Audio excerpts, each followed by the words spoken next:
Doesn't stay. Are you checking out today? Yes, sir. I would like to check out. Sir, may I know your name and room number, please? I'm Jabez Desagon from Room 305. Thank you, Mr. Desago. Please allow me to retrieve your account. Okay, sir. Sir, here is your bill.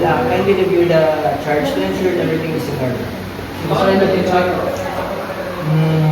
Everything looks correct. Thank you, sir.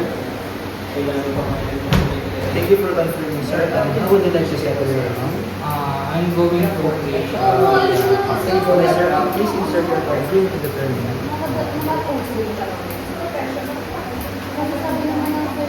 Sir, your payment has been processed. Thank you. Have the room, please. Okay, here it is. Thank you, sir. Sir, may I ask how your stay was with us? It was good. Thank you, sir. We are delighted to hear that. Thank you for choosing our hotel, and we hope to welcome you in the future. Thank you, and goodbye. Thank you, sir. Thank you, sir.